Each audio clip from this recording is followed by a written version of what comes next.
Okay, start करते हैं geography. और जियोग्राफी में हम लोग पढ़ रहे थे जलमंडल, हाइड्रोस्फीयर। जलमंडल को हिंदी में क्या कहते हैं? वो तो इंग्लिश में कहते हैं ना, हाइड्रोस्फीयर।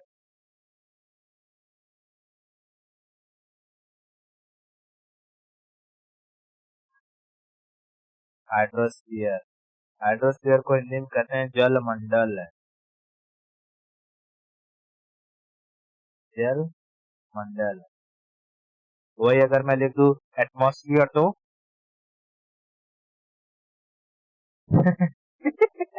एटमॉस्फियर को भूमंडल।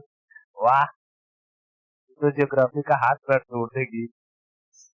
एटमॉस्फियर, एटमॉस्फेयर, एटमॉस्फियर वायुमंडल। वायुमंडल, एटमॉस्फेयर में लेयर्स पड़े कि नहीं? सब तो एटमॉस्फेयर वाला सेक्शन हमने पूरा पूरा खत्म कर लिया है। और हम लोग हाइड्रोस्फीयर को पढ़ रहे थे। हाइड्रोस्फीयर में हमने लास्ट लेक्चर में क्या कंप्लीट कर लिया? Tide and heat. Tide and heat.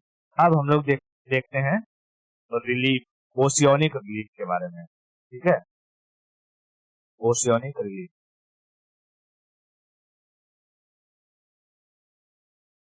Oceanic relief, relief यानी समुद्री या महासागरीय उच्चावच। हिंदी में क्या कहेंगे? महासागरीय, महासागरीय उच्चावच, उच्चावच। ठीक है, महासागरीय उच्चावच। अब रिलीफ का मतलब समझ पहले। जैसे हमारी पृथ्वी है, ठीक है, पृथ्वी, पृथ्वी के ऊपर तूने देखा होगा, जैसे हमारी पृथ्वी है, ठीक है, ये पृथ्वी के ऊपर, पृथ्वी को थोड़ा छोटा बनाता हूँ, ये पृथ्वी है। पृथ्वी के ऊपर तू कहीं देखते होगी कहीं गड्ढा है, ठीक है, फिर कहीं पर जाकर के प्लेटू है, फिर कहीं पर जो कि पहाड़ है, ठीक है, कहीं पे पहाड़ी है। समझ में आ रहा है कि नहीं? हाँ, तो ये जो उबड़ खाबड़ आकृति है, कहीं उभरा हुआ है, कहीं प्लेन है पूरा का पूरा, ठीक है, मैदानी भाग है, कहीं पर जो कि ये प्लेटू है, कहीं पर ये माउंटेन है, कहीं पर हिल है। ये उबड़ खाबड़ आकृति को हम लोग क्या कहते हैं? रिलीफ कहते हैं। जमीन के ऊपर का है, ठीक है, जमीन के ऊपर, पृथ्वी के ऊपर, तो भू भू उच्चावच, ठीक है, भू उच्चावच। जैसे ये हो गया क्या? Pond, pond. ये हो गया तेरा प्लेन, प्लेन। ये हो गया तेरा क्या? प्लेटू, PLATEAU। ये हो गया तेरा माउंटेन, माउंटेन। ये हो गया तेरा हिल, ठीक है। ये उबड़ खाबड़ आकृति किसके ऊपर है? जमीन के ऊपर है, इसलिए हम लोग उसे क्या कहेंगे? भू उच्चावच, भू उच्चावच, ठीक है। Land relief, land relief, land relief. लेकिन सोच, ऐसी ही आकृति अगर समुन्दर के अंदर हो जाए तो, समुन्दर के अंदर हो जाए तो उसे क्या कहेंगे? ओशियोनिक रिलीफ, महासागरीय उच्चावच, ठीक है, महासागरीय उच्चावच। तो तूने देखा होगा कि समुन्दर के अंदर जैसे ही तू अगर अपने कहीं बीच है, तो बीच पर अगर तू एंट्री मारती, मान ले यहाँ से बीच शुरू होता है, अंदर जाएगी तो धीरे धीरे धीरे धीरे तुझे प्लेन मिलेगा, फिर कहीं कहीं समुद्र उठा हुआ रहेगा, फिर कहीं कहीं गहरा रहेगा, कहीं और गहरा रहेगा। ठीक है, ट्रेन चुनेंगे तो कहीं कहीं जो कि ये समुद्र के अंदर ही पहाड़ी निकली हुई रहती है जो पानी से ऊपर रहती है, कहीं कहीं वो पहाड़ी ऊपर झांकने लगती है। हाँ, ठीक है, कहीं कहीं ऐसा गड्ढा बन जाता है, कहीं कहीं ऐसे ऐसे करके, और फिर ये दूसरी तरफ चली जाती है। तो समुद्र के अंदर भी अपनी एक आकृति रहती है कि नहीं रहती है? समुद्र के अंदर ये जो उबड़ खाबड़ आकृति है, ये जो उबड़ खाबड़ आकृति है, इसे क्या कहेंगे? इसे भी कहेंगे हम लोग रिलीफ। लेकिन ये समुद्र के अंदर है तो इसे कहेंगे ओशियोनिक रिलीफ। अब इसी ओशियोनिक रिलीफ के बारे में हम लोग को पढ़ना है कि इसे क्या कहते हैं। जैसे जमीन के ऊपर है तो हम लोगों ने देख लिया कि जमीन के ऊपर है तो गड्ढा कहेंगे, पोखरा, पॉन्ड, ठीक है। प्लेन है, मैदानी इलाका है, खेती वेती होती है तो प्लेन कहेंगे। ऊंचाई पर है लेकिन कोई पीक नहीं है तो प्लेटू कहेंगे। 1000 मीटर से ऊंचा है और शार्प पीक है तो माउंटेन कहेंगे, 1000 मीटर से नीचे है शार्प पीक है तो हिल कहेंगे। ये सब देख लिए हम लोग, पढ़ चुके हैं। अब हम लोग देखते हैं कि समुद्र के अंदर ये जो ऊपर नीचे उबड़ खाबड़ स्थिति है उसे क्या क्या कहते हैं पर्टिकुलर चीजों को। ठीक है, ओके। ये क्या है, ओशियानिक रिलीफ, इसे हम कहेंगे ओशियानिक रिलीफ। रिलीफ का मतलब समझा क्या? आराम नहीं होता है रिलीफ का मतलब। रिलीफ का मतलब उच्चावच है, उच्चावच है। इतना क्लियर है? ओके। चलो फिर समझते हैं। मैं यहाँ आकृति बनाता हूँ समुद्र की, और समुद्र की गहराइयों में हम चलेंगे अभी। ठीक है,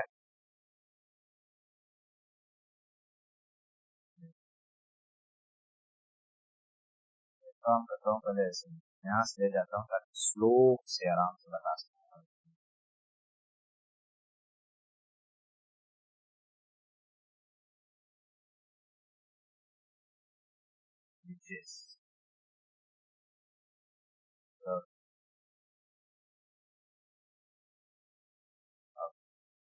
देखो इसको हम पानी से भर देते हैं।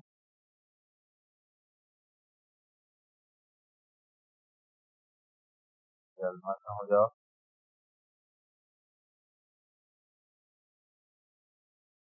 ये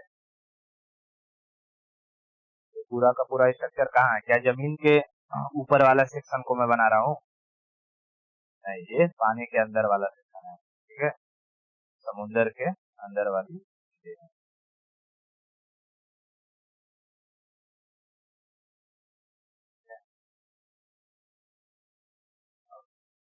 अब हम समझते हैं। देखिए, तो अगर मैं कॉपी करना चाहूँ तो कॉपी ओपन करने का बात ना देख। पहले पहले ये जो चीज मुझे दिखाई दे रही है यहाँ पर, ये क्या है? यहीं से शुरू होती है कॉन्टिनेंट। ठीक है, क्योंकि जब तू समुद्र तट पर जाती है तो समुद्र ऐसे अचानक से थोड़ी खटक से गहरा हो जाता है। कहीं कहीं कहीं कहीं रहता है, लेकिन हर जगह ऐसा नहीं रहता कि तू ऐसे जा रही है और खटाक से ऐसे गहरा हो गया है।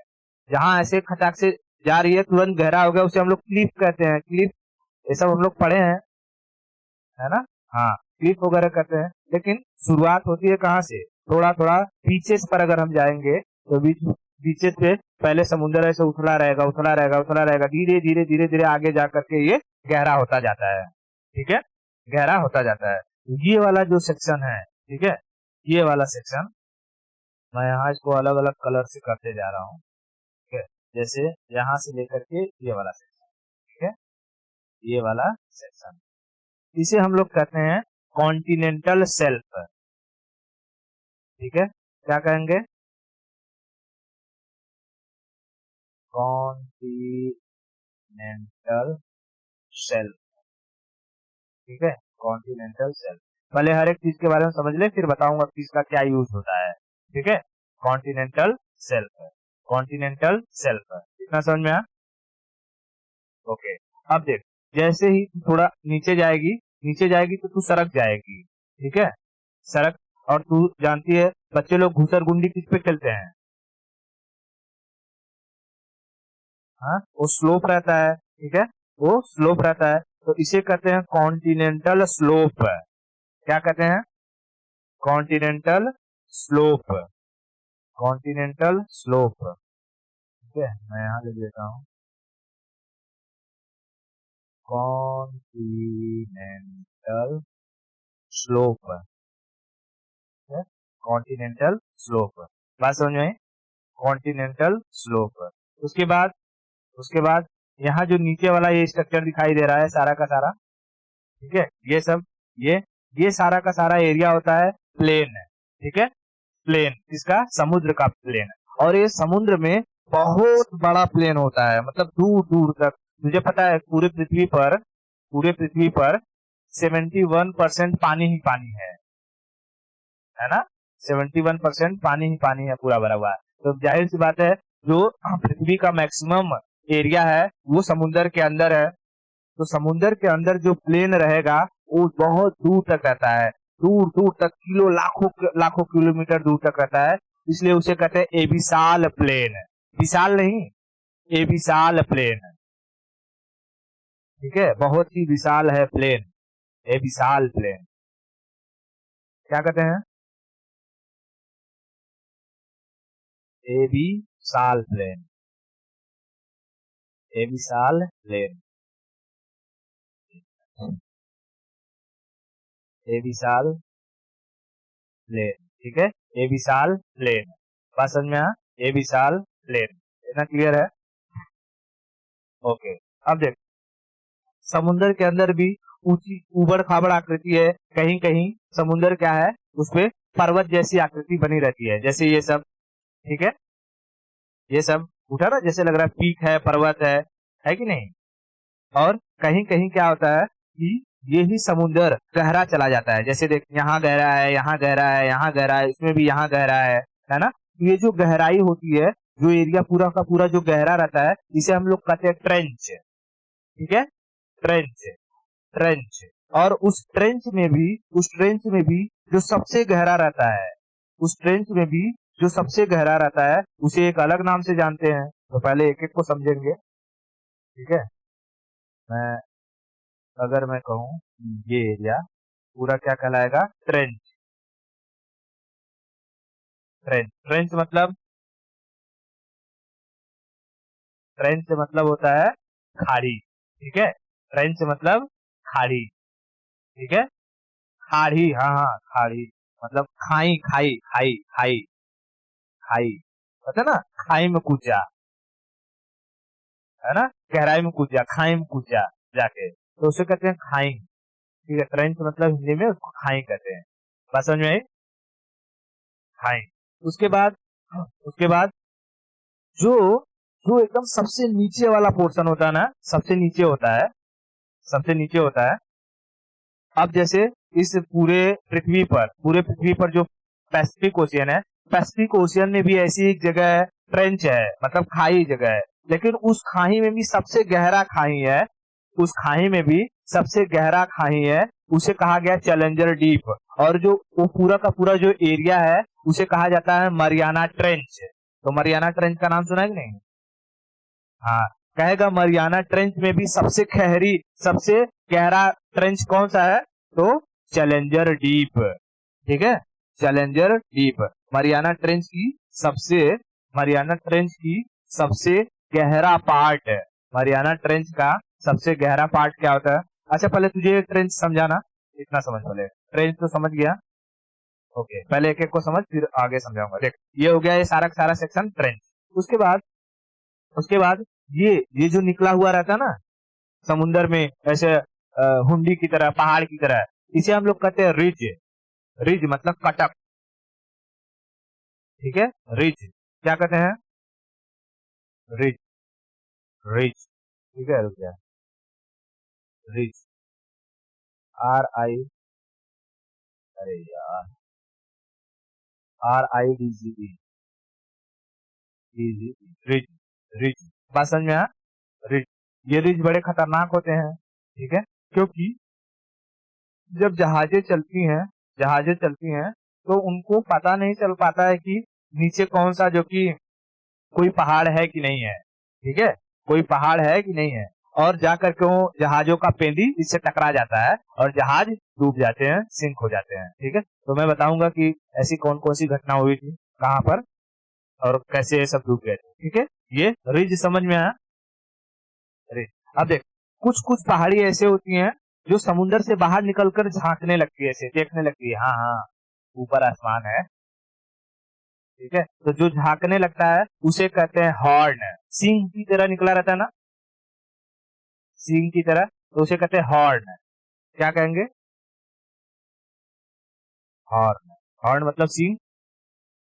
ठीक है, हॉर्न मतलब सिंह, क्योंकि ये समुन्द्र में से निकला हुआ है, इसलिए इसे कहेंगे सी हॉर्न। ठीक है, अगर वही चीज किसी जानवर में से निकल जाएगा तो उस जानवर का सींग कहते हैं, जैसे भैंस का सींग, गाय का सींग, सियार का सींग, वैसे ये समुद्र में से निकला हुआ है, इसलिए कहेंगे इसे समुद्र का सीन, सी हॉर्न। बात समझ में? सी हॉर्न। इतना क्लियर है? Abyssal plain, continental shelf, slope, ridge, sea horn, trench. ये चीज क्लियर है क्या? तो देख कितनी सारी चीजें होती हैं, इतनी सारी चीजें क्या होती हैं, ओशियोनिक रिलीफ के अंदर पाई जाती हैं। ठीक है, ये सारी सारी चीजें क्या है? ओशियोनिक रिलीफ। क्या है? ओशियोनिक रिलीफ, रिलीफ के अंदर आती हैं, ओशियोनिक रिलीफ। अगर मैं तुझसे पूछूं लैंड रिलीफ के अंदर क्या क्या आता है?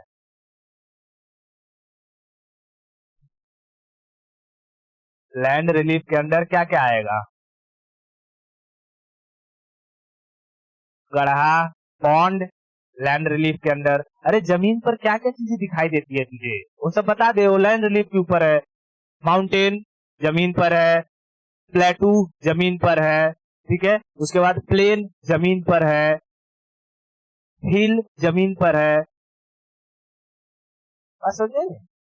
तो वो हो गया लैंड रिलीफ। और कहेगा ओशियोनिक रिलीफ में क्या आता है, तो ये सब बता देना। कॉन्टिनेंटल शेल्फ ओशियोनिक रिलीफ में है, कॉन्टिनेंटल स्लोप ओशियोनिक रिलीफ में है, एबिसाल प्लेन ओशियोनिक रिलीफ में है, रिजेस ओशियोनिक रिलीफ में है, सी हॉर्न ओशियोनिक रिलीफ में है, ट्रेंच होते हैं ओशियोनिक रिलीफ में आते हैं। समझ में आ रहा है क्या मैं क्या कह रहा हूँ? क्लियर हो रहा है ना? ओके, बहुत बढ़िया। अब देख, अब ये एक एक चीज को मैं तुझे समझाता हूँ कि क्या क्या रहता है। अच्छा, एक चीज और यहाँ बता दूं, जैसे जैसे ये, इसमें लिखू कि यहाँ तो सब गड़बड़, यहाँ लिख देता हूँ। देख, मान ले कि ये ऊपर है क्या, ये ऊपर है सी सरफेस, ठीक है, ऊपर है सरफेस, यहीं पर नाव वाव चलती है। नाव वाव कहाँ चलेगी, ऊपर चलेगी कि समुद्र के नीचे चलेगी? ऊपर चलेगी। तो सरफेस के ऊपर जब नाव चलेगी तो उसे हम क्या कहेंगे, सी सरफेस। ठीक है, सी सरफेस। देख, जहाँ ये नाव चलेगी, चलो भैया आ जाओ, ठीक है, ये नाव है, ये नाव चलेगी यहाँ, इसे कहेंगे सी सरफेस। ठीक है, सी सरफेस, सी सरफेस,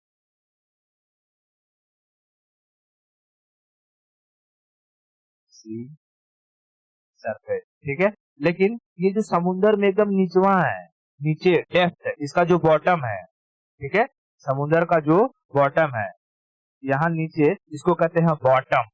ठीक है, बॉटम। कहेगा कि समुन्द्र की डेप्थ हम किसे कहते हैं, डेप्थ। तो सरफेस से लेकर के बॉटम के बीच का जो डिस्टेंस होता है वो डेप्थ कहलाता है। ये क्या कहलाएगा, बॉटम, बॉटम। ठीक है, बॉटम। ऊपर है सरफेस, नीचे है बॉटम। ऊपर है सरफेस, नीचे है बॉटम। तो सरफेस से बॉटम के बीच का जो डिस्टेंस रहेगा, सरफेस से बॉटम के बीच का जो डिस्टेंस रहेगा वो क्या कहलाएगा? सरफेस से लेकर के बॉटम के बीच का जो डिस्टेंस रहेगा वो क्या कहलाएगा? गहराई, डेप्थ। ठीक है, डेप्थ। तो अगर तुझसे कोई पूछेगा बताओ डेप्थ क्या होता है, तो बता पाएगी क्या?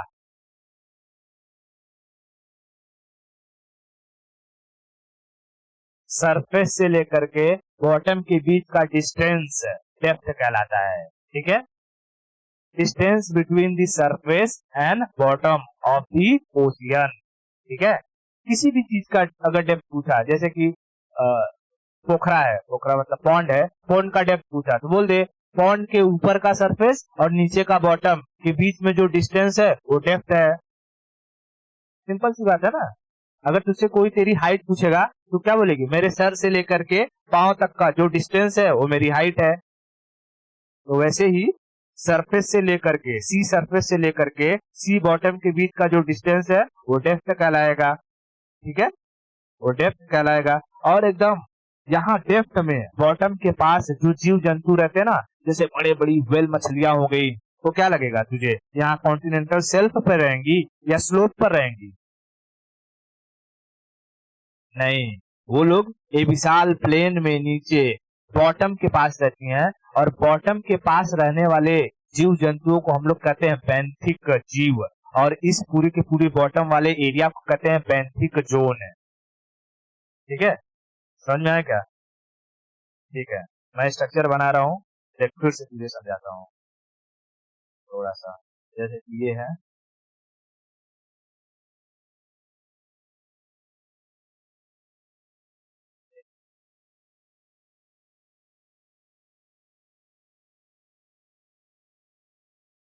मान लीजिए ऐसे, ठीक है, इसमें कुछ ही चीजें समझानी है मुझे, इसलिए मैं पूरा वो नहीं बना।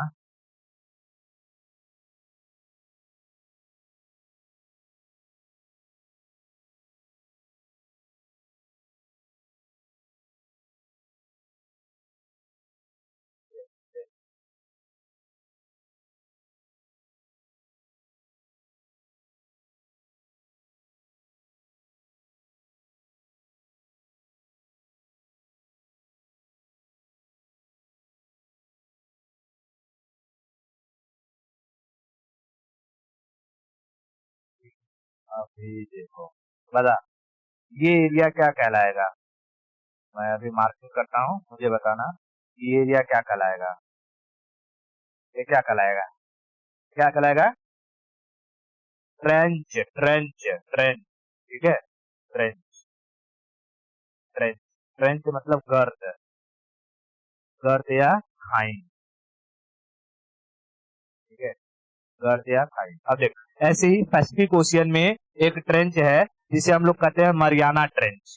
पैसिफिक ओशियन में पाए जाने वाली ट्रेंच है, पैसिफिक ओशियन में एक ट्रेंच है, उस ट्रेंच का नाम क्या है? Mariana trench.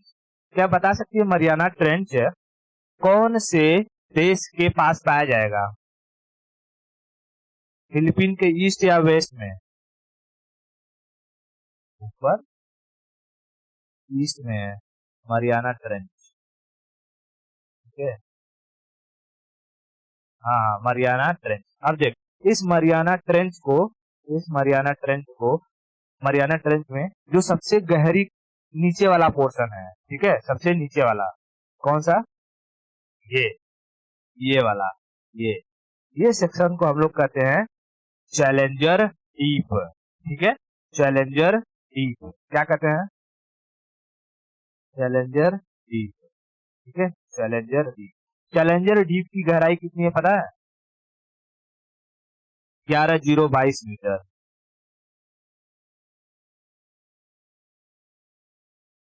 Challenger Deep, Challenger Deep कितना गहरा है? 11,022 मीटर, यानी कि अप्रोक्सीमेटली 11 किलोमीटर के आसपास है। उसमें अगर तू एक माउंट एवरेस्ट उठा के डाल दे तो गड़प से चला जाएगा। बात समझ में? क्योंकि माउंट एवरेस्ट की हाईएस्ट पीक कितनी है? 8,850। ठीक है, माउंट एवरेस्ट। बात समझ में? तो अगर उसे उठा कर डाल देगी तो गड़प से चला जाएगा। ठीक है, बता, ये क्या कहलाएगा? ऊपर वाला सेक्शन क्या कहलाएगा? ये सी सरफेस, और ये नीचे वाला सेक्शन सी बॉटम। ठीक है, सी सरफेस और सी बॉटम, सी सरफेस और सी बॉटम। ये जो बॉटम वाला एरिया होता है ना, बॉटम वाला एरिया, इसे कहते हैं बेंथिक जोन है। ठीक है, क्या कहते हैं? ये देखिए, सी सरफेस, सी सरफेस, और ये होता है बॉटम, बॉटम। ठीक है, इस बॉटम वाले एरिया में, बॉटम वाले एरिया में जैसे जो ये सारा सेक्शन रहेगा, इसे हम लोग कहेंगे बेंथिक जोन है। क्या कहेंगे? Benthic zone. ठीक है, बेंथिक जोन मैं लिख देता हूँ। Benthic zone, benthic zone. और इस बेंथिक जोन में पाए जाने वाले जो जानवर होंगे, उस बेंथिक जोन में पाए जाने वाले जो जानवर होंगे उन्हें क्या कहेंगे?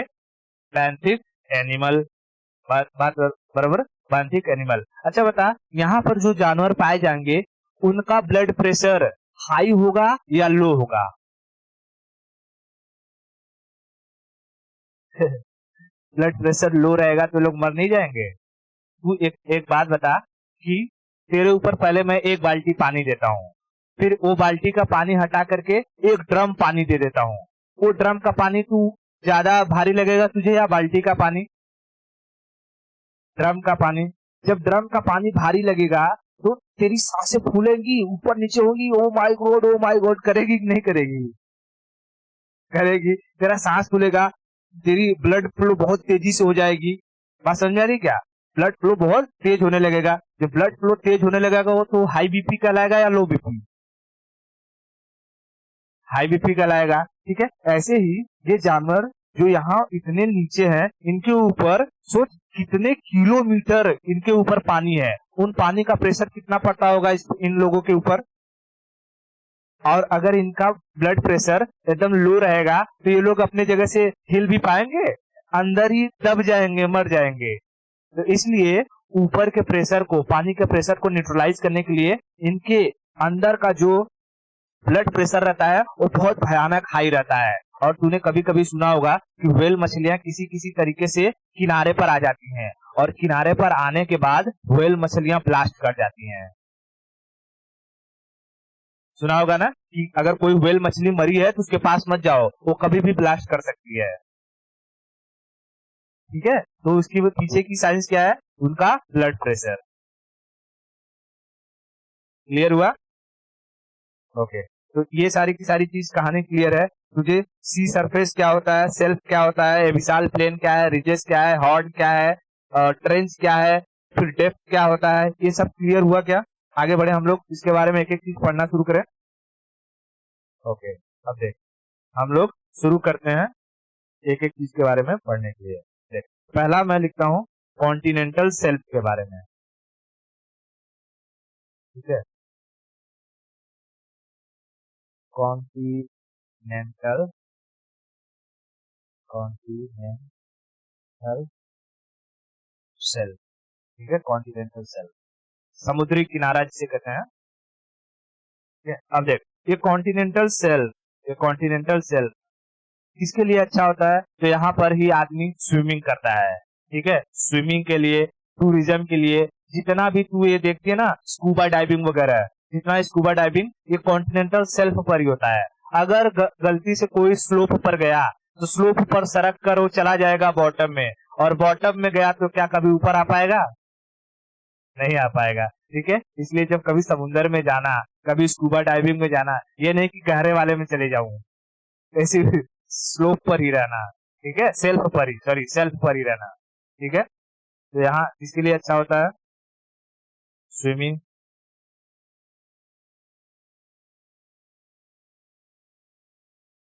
स्विमिंग के लिए, ठीक है, टूरिज्म, यहीं पर लोग आते हैं, जितना भी टूरिज्म सेक्टर होता है यहीं पर होता है।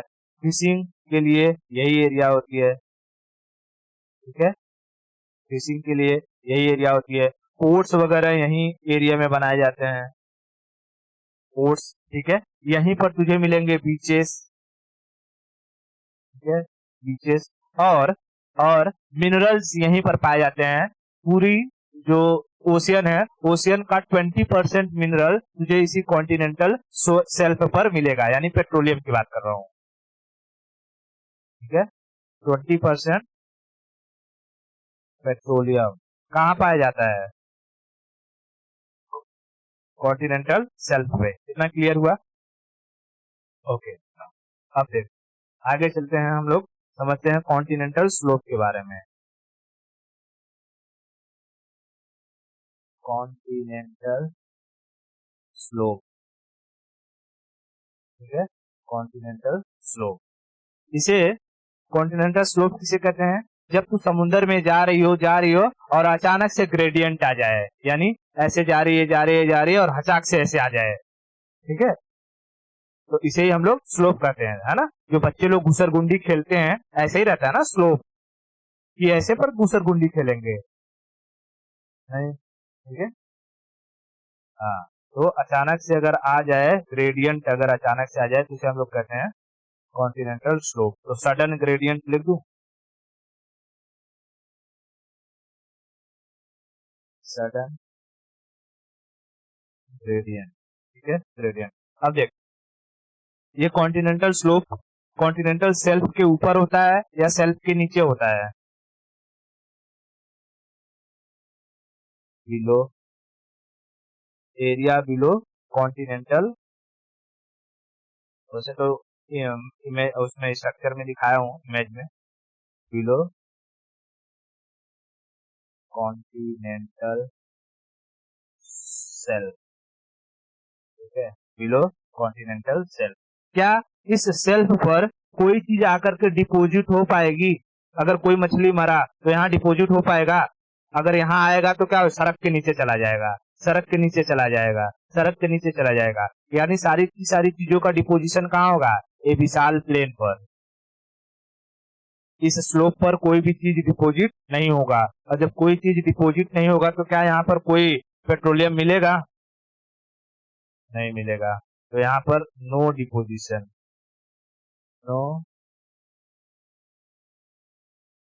डिपोजिशन, और नो पेट्रोलियम, नो पेट्रोलियम, ठीक है, नो पेट्रोलियम। बात समझ में आ गई? ये दो चीजें क्लियर हैं?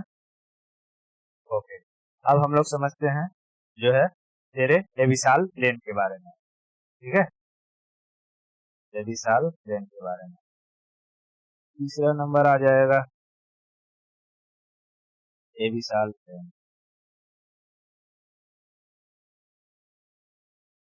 एबिसाल प्लेन, ठीक है, एबिसाल प्लेन। ये समुद्र का सबसे बड़ा पार्ट होता है, ठीक है, लार्जेस्ट पार्ट ऑफ ओशियन,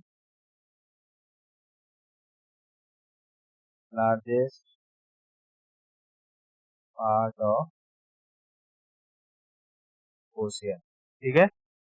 ये कहाँ होता है? तो bottom, on the bottom area, ठीक है, बॉटम एरिया। इतना क्लियर है? यहीं पर मैक्सिमम डिपोजिशन होता है, मैक्सिमम डिपोजिशन। यानी कोई भी चीज मरता है तो जाकर के कहाँ पर इकट्ठा होता है? एबिसाल प्लेन पर। और जब यहाँ पर मैक्सिमम डिपोजिशन होगा, मैक्सिमम डिपोजिशन होगा तो यहाँ पर पेट्रोलियम मिलेगा कि नहीं मिलेगा? तो समुद्र का 80% पेट्रोलियम यहीं से मिलता है, 80% पेट्रोलियम। इतना क्लियर है? ओके। अब देख, ये जो होते हैं ना ये विशाल प्लेन, ये कहाँ से कहाँ तक फैले होते हैं? तो देख, जैसे एक कॉन्टिनेंट होता है, इधर समझ, एक साइड हो गया कॉन्टिनेंट, ठीक है, इधर है ये कॉन्टिनेंट, ठीक है, इधर कोई कॉन्टिनेंट है, और फिर इधर भी कोई कॉन्टिनेंट है। इस दो कॉन्टिनेंट के बीच में क्या रहेगा?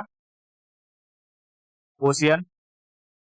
दो कॉन्टिनेंट के बीच में ओशियन रहेगा, ठीक है। तो ये एक कॉन्टिनेंट से दूसरे कॉन्टिनेंट के बीच का जो एरिया कहलाता है वो कहलाता है एबिसाल प्लेन, ठीक है।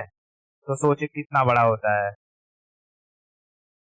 ठीक है, एक इतना बड़ा रहेगा।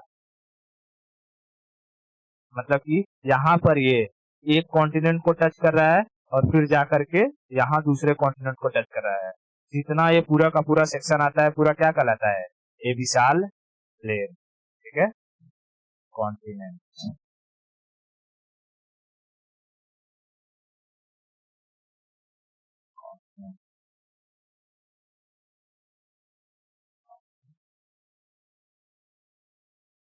क्लियर है?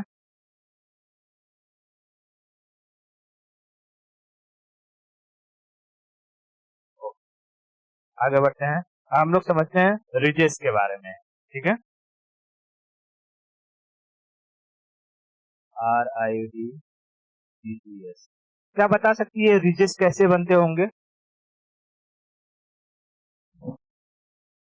हाँ, कैसे बनते होंगे? यस, समुंदर के अंदर भी क्या होता है, प्लेन टेक्टोनिक, और प्लेट टेक्टोनिक की वजह से जब प्लेटें आपस से दूर जाती हैं तो इसमें से निकलता क्या है, लावा। और लावा जब निकलेगा तो ये पानी में ठंडा होगा, और पानी में ठंडा होगा तो पत्थर बनते जाएगा, और धीरे धीरे धीरे धीरे धीरे धीरे ये लावा ऊपर उठता रहेगा, ऊपर उठता रहेगा, और एक छोटे मोटे पहाड़ का रूप ले लेता है। बात समझ में आई? छोटे मोटे पहाड़ का फॉर्म ले लेता है। इतना क्लियर है? Okay okay. तो ये क्या है, पूरा का पूरा धीरे धीरे जब नीचे से लावा निकलता है, लावा पानी में ठंडा होता है और क्या बनता है, रिजेस। ठीक है, यानी कि अंदर ही अंदर जो पहाड़ टाइप बनता है, अगर वो पहाड़ पानी के अंदर रह गया तो कहलाएगा रिज, लेकिन वो पहाड़ पानी के बाहर आ गया तो कहलाएगा हॉर्न। बात समझ में आया कि नहीं? तो देख, इसका कैसे फॉर्मेशन कैसे होता है, form due to volcanic eruption, volcanic eruption eruption ठीक है, इनसाइड ओशन वोल्केनिक इरप्शन होता है, इसकी वजह से ये लोग रिजेस का निर्माण करते हैं। ये रिजेस बहुत ही डेंजरस होते हैं फॉर शिप्स के लिए, डेंजरस होते हैं और शिप्स के लिए। बात समझ में आई? ऐसे ही ऐसे ही एक इटालियन शिप था, ठीक है, इटालियन शिप था, कोस्टा कॉन्कॉर्डिया नाम का, ठीक है, कोस्टा कॉन्कॉर्डिया। ये इटालियन शिप क्या था कि इधर अटलांटिक ओशियन में टहल रहा था, और उसे पता नहीं था कि अटलांटिक ओशियन में बहुत सारे रीजेस हैं। तुझे पता होगा कि जब हमने कई बार डिस्कस किया है ये चीज, कि अटलांटिक ओशियन का ये जो सबसे बड़ा सेक्शन है, मैं दिखाता हूँ, अटलांटिक ओशियन पूरा भरा हुआ है किससे, रीजेस के जरिए। ठीक है, ये अटलांटिक ओशियन में भर भर के क्या है, रीजेस हैं। ठीक है, यहाँ यहाँ से पूरा रिजेस है, ठीक है, रिजेस है। तो ऐसे ही एक इटालियन जो कि जहाज था, कोस्टा कोंकाडिया, ये इधर से ट्रेवल कर रहा था, और ये आकर के यही रिजेस से अंदर उसकी पेंदी टकरा गई, और पेंदी टकरा गई तो क्या होगा, पानी भरने लगेगा, और पानी भरने लगेगा तो धीरे धीरे वो जहाज डूब जाएगी। बात समझ में आई? तो कहेगा कि दुनिया में सबसे बड़ा जो रिज है वो कहाँ पाया जाता है, कौन से ओशियन में, अटलांटिक ओशियन में है। ठीक है, ठीक है, दुनिया में सबसे अधिक जो रीजेस है वो अटलांटिक ओशियन में पाए जाते हैं। अटलांटिक ओशियन में इन रीजेस से टकरा करके कौन सा जहाज डूब गया था, कोस्टा कोंकार्डिया। ठीक है, वैसे इसका ज्यादा ये नाम थोड़ी पूछेगा तुझसे कौन सा जहाज है, जस्ट इंफॉर्मेशन के लिए बता रहा हूँ। ठीक है, ये भी देता हूँ, कोस्टा कोंकार्डिया। अगर तुझे एग्जाम्पल में लिखना रहेगा तो कभी लिख सकती है, कोंकार्डिया। ठीक है, इटालियन शिप था, इटालियन शिप डूब गया था। बात समझ में आई इतना? ओके। सबसे लार्जेस्ट रिजेस कौन से ओशियन में है, अटलांटिक ओशियन में, लार्जेस्ट रिजेस इन अटलांटिक ओशियन, अटलांटिक ओशियन। इतना क्लियर है? ओके, बहुत बढ़िया। अब यहाँ इतना चीज तो क्लियर हो गया। अब क्या मुझे ये बताने की जरूरत है कि अगर ये रिजेस पानी के बाहर निकल जाएंगे तो क्या कहलाएंगे, उसको क्या कहेंगे, पानी के बाहर निकल जाएगा तो, माउंटेन, अरे सी हॉर्न। ठीक है, सी हॉर्न। तो मैं एक चीज यहाँ और लिख देता हूँ, जैसे ये कौन सा नंबर है, ये पांचवा। पांचवा अगर लिखू, कोई तुझसे पूछेगा डेप्थ क्या होता है,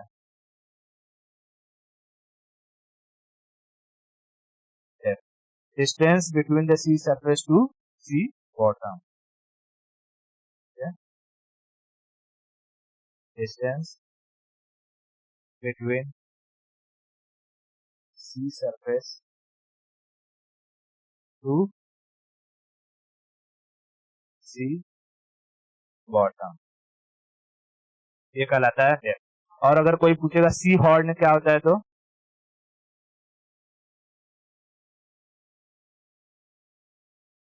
सी horn ridges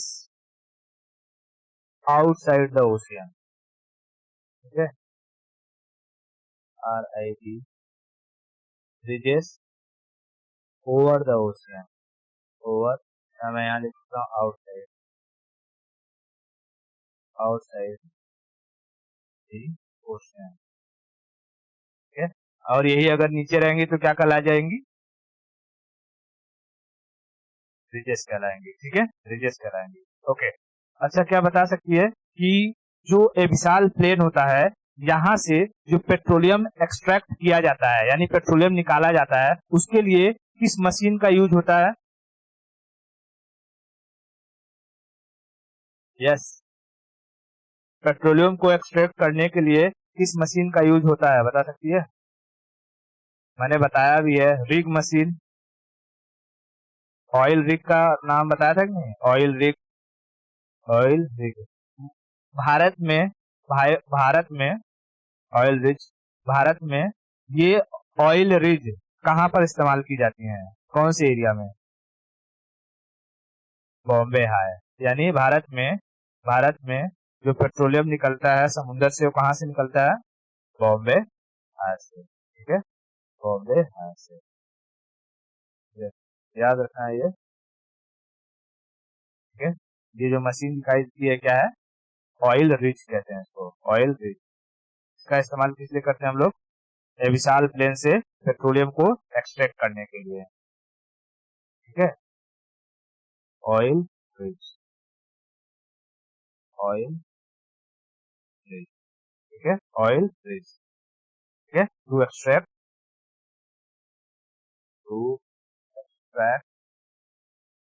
petroleum, petroleum from विशाल प्लेन। मुंबई में, अरे भारत में कहाँ से निकलता है? इन इंडिया, हाँ, इंडिया में बॉम्बे हाई, इंडिया में, हाँ बाबा,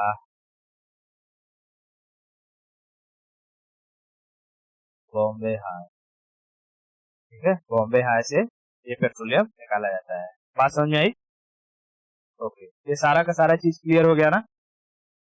तो यहाँ पर हमारा जो ओशियोनिक रिलीफ था, ठीक है, ओशियोनिक रिलीफ, ये सारा का सारा खत्म होता है, ठीक है। आज के लिए इतना रखते हैं, आगे का लेक्चर नेक्स्ट डे देखेंगे।